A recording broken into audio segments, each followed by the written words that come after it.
Hey, Travis. Have you seen the group text Kathy sent out to the family? Hey, Linda. Yeah, I saw it. I can't believe it. Our little Kathy is getting married. Seemed like just yesterday she graduated high school. And her fiancé is coming this Saturday, right? Can't wait to meet him. She's 25, Travis. 7 years isn't exactly yesterday. Yeah. Well, it feels like yesterday.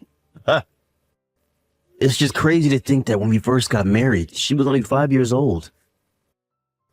She's been a part of my life for so long that I honestly feel like she's my real daughter, not just my stepdaughter. I guess I can understand why you'd feel that way, but just remember one thing. It's only a feeling. You can enjoy the feeling while it lasts, but it'll never be more than that. Huh? You might have been acting as a stand-in for her father for 20 years, but that's all you'll ever be. You're not her real father. Well, I mean, yeah, I'm aware of that, but geez. You have to be so harsh to me like that? Do you think I'd be talking to you like this without a reason? Linda, what's going on? What are you trying to say? If I have to spell it out for you, I'm saying that your time is up, Travis. I've been talking to Kathy's father, Nate, and we've decided to get back together. What? Back when we divorced, Nate was working at a super high-stress company. The stress got to him, and he had a mental breakdown that cost him his job. I figured there would be no way he could support Kathy and me until he worked his issues out, so I asked him to divorce me, and he agreed. But now it's been 20 years since then. We met up again about 6 months ago, and he was like a brand new man. He's a high-powered executive now. He runs his own company. Kathy knows you're not her real father, and since she's out on her own now, I figured it was about time her real father stepped back into the role officially. Linda, what are you saying? You really still don't get it? I want Kathy's real father to walk her down the aisle at the wedding. As my husband, it's time, Travis. We're getting divorced. I think that should make it crystal clear, right? I want to get it done as soon as possible, before her fiancé comes over on Saturday. If her fiancé meets you, it'll just make things more complicated.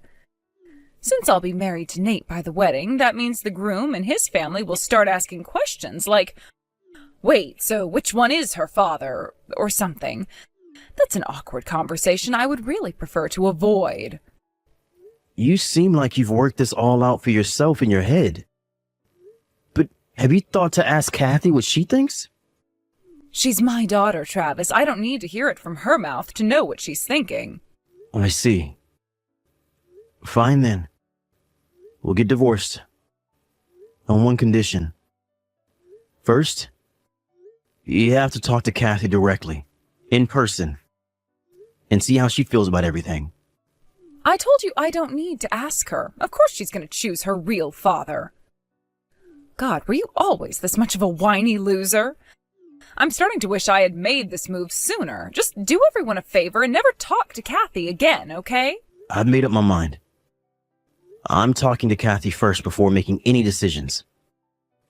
No one likes a pathetic, clingy old man, Travis. I've still got work to do today, so I'll take my leave from this conversation here.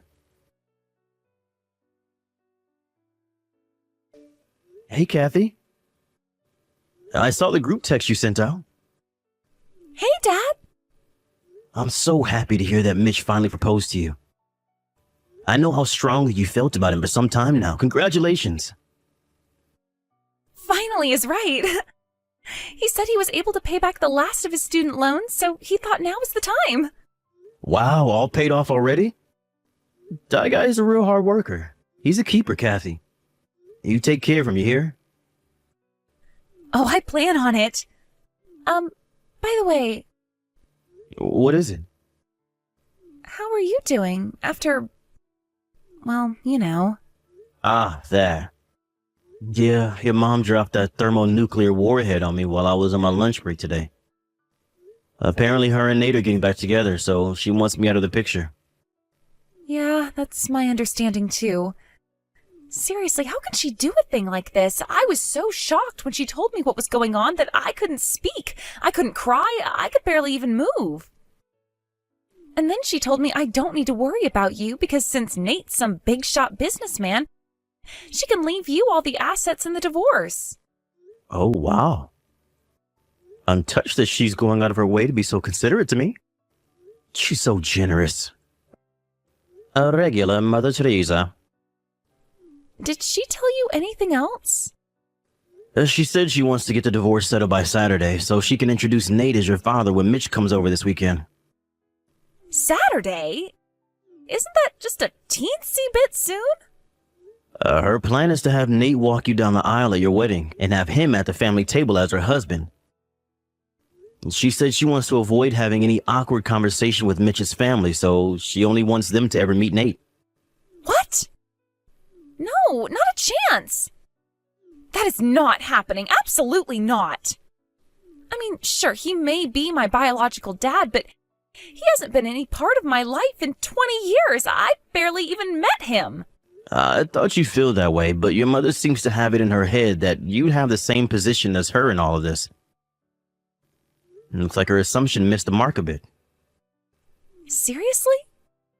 But, I mean, I've already talked to Mitch about our family's circumstances. He knows the whole story. Sure, I never told Mom that I talked to him, but did she really think I'd withhold a detail that massive from my own fiancé? Yeah, and what's more, Mitch and I have already met, so I'm not sure what she thinks she's preventing. I know, right? But I guess Mom doesn't know about that either. And another thing, about the wedding. Mitch and I were planning on telling you guys this when he comes by on Saturday, but we're not going to do a formal ceremony. We're doing what's called a photo wedding, where you just take pictures as if it were a real wedding. Oh, really? You know, I think I have heard of those before. Yeah, they're kind of a new thing. Mitch's parents both passed away when he was young, and he has no siblings, so we thought it would be a good plan. Plus, you know, I'm not one for gaudy events, getting dressed fancy, being paraded in front of a bunch of people, that sort of thing. I see. Glad you're on the same page. Oh, the people at the venue did say that it was okay to bring guests along on the day of the photo shoot.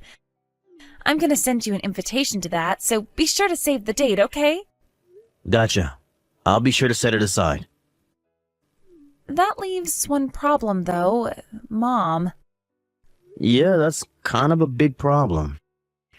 After all, I'm pretty sure Mom still has no idea that we know she's been having an affair, and this whole "we just happened to run into each other" nonsense is all a cover. There's no way she'd be telling that bold of a lie if she knew. You're right. So what do you think, Dad? What are you gonna do? Well, she just handed me the divorce papers a bit ago. Wow, already? Yep. I'm gonna make my move tomorrow. Tomorrow, huh? Well, I'm rooting for you, Dad. Thanks, sweetheart. Hi, Linda. I submitted the divorce papers to the courthouse on my way home from work. Wow, already? You're more obedient than I thought you would be. Good boy. Yeah, I just want to get this out of the way so I can get on with my life. Oh, well, good for you. All I want is to be divorced as soon as possible, so the sooner the better. Right, the sooner the better. So, the sooner you get out of my house, the better. You have till tomorrow morning. What? You're kicking me out?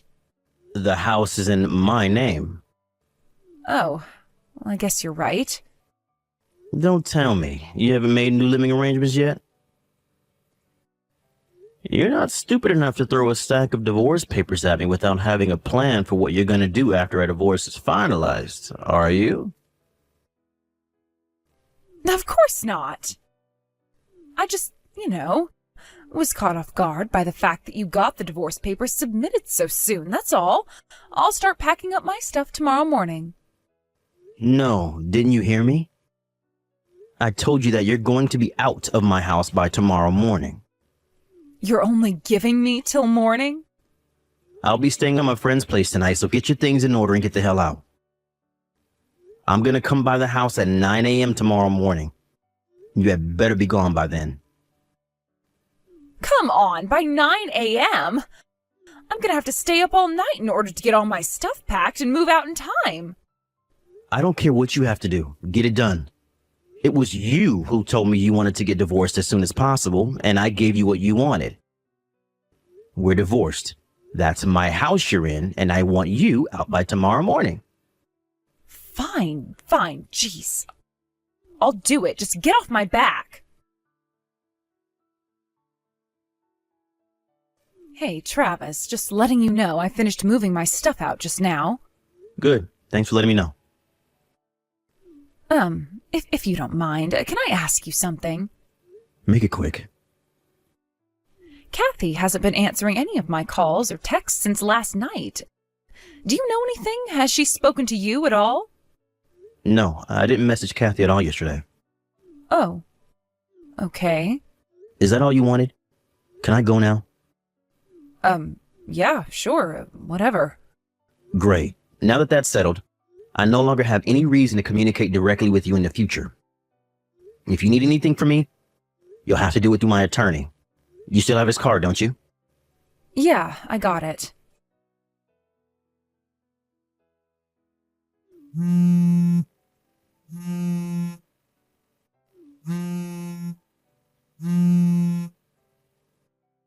Travis, this is all you're doing, isn't it? I was very clear when I told you to talk to my attorney. I don't have that kind of time. This is an emergency. What did you tell Nate, Travis, huh? Tell me right now. I just showed up at his house with my stuff to move in and he refused to let me in. What's going on? Yeah, I figured that would happen. Explain yourself now. When he got back from his overseas business venture a year ago and the two of you met up, he had no idea that you had remarried, did he? Oh, Nate. It's been so difficult being a single mother these long 20 years. I was so lonely. You have no idea how hard it is to raise a child on your own as a woman in this society. Is that what you told him? I bet you threw in some crocodile tears, too. You probably put on the best display of acting in your life to try and win back the man you rejected now that he's found success. Did you meet Nate? Well, to be more precise, we've never actually met in person. All of our communicating has been through our respective lawyers. But he did provide me with an affidavit stating that he had no idea you were a married woman, that you had lied to him and deceived him, that he was terribly sorry for any harm that has come to me, and that he's breaking up with you. I don't believe this. How could you do something so dirty as going behind my back like that? You're a real creep, you know that? You think you're in any position to be talking to me like that? This can't be happening. I just went by Kathy's apartment, but she wasn't there. The whole place was dark. Then when I messaged her, she said that she didn't want to see me, so she was hiding out at her fiancé's house for a while. First Nate, now Kathy? Why? Why is this happening to me? Ordinarily, I would just tell you to talk to my lawyer again, but since this has to do with Kathy, allow me to fill in the blanks. Hurry up and tell me what's going on with her. Kathy knew that you were having an affair. She did? How? She saw the two of you in the act with her own two eyes. She could tell that the guy you were with had the same eyes as she did. It wasn't that hard to figure out what was going on. She saw us? Oh no. It doesn't make a bit of difference that the two of you were married in the past. You were married to me at the time. You betrayed my trust. You're nothing but a low-down, good-for-nothing cheater. But he's not just my ex-husband, he's Kathy's real dad. Real? Why are you so caught up on that word? Who's more of her real dad? The one who took her to her first day of school? Went to her high school graduation and paid for her college education? Or the one who has been completely out of her life for as long as she's had a mind of her own? And when she talks about her dad, she's not talking about Nate. She's talking about me. Be that as it may, I'm still her mother. If only you hadn't cheated on me, we'd still be married and you'd still be able to enjoy the same happy, loving relationship with your daughter that you always had. Shame. Damn shame. But you don't understand. He's a high-powered executive running his own business. Yeah, I'd be willing to bet he makes significantly more than me. A mid-level employee at a mid-sized firm, so he'd definitely be able to provide you with a much higher standard of living than I can right now. Maybe you should have divorced me before shacking up with him. Well, all you had to do was be honest. Sure, you may have had a bit of issues to work out, but you could have wound up in a much happier, more positive position than the one you find yourself in now. Travis, do you think we can work things out between us? Not a chance in hell. I'm sure we can come to some sort of arrangement. We can start over, get a fresh start. I'm done talking to you. No! Now, for real this time. Anything else you want to say to me? Tell it to my lawyer. I don't want to talk to your lawyer. I want to talk to you. If you'd like to arrange a meeting with me, talk to my lawyer. He'll tell you no, though. Travis, wait! With nowhere else to run, Linda went crawling back to her parents' house to live with them. My lawyer went over there to discuss the possibility of settling my lawsuit for her affair out of court, which she agreed to. It seems like at the time she assumed that her parents would agree to foot the bill for her. But they're both retired and on a fixed income, so there was no way they could scrounge together the money to pay the bill for her. In the end, her father arranged for her to go be a live-in maid at the house of an acquaintance of his. 6 months after that, Linda crashed into the wedding venue for Kathy's wedding and shouted, "I'm the mother of the bride. I deserve to be part of this." However, Kathy's photo shoot had taken place a week earlier. When she realized her mistake, she went completely berserk and started trashing the place.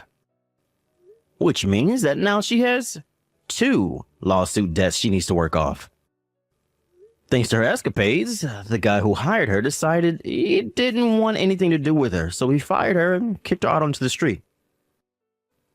And the street is where she's been living ever since, doing odd jobs here and there in a futile attempt to get herself out of debt.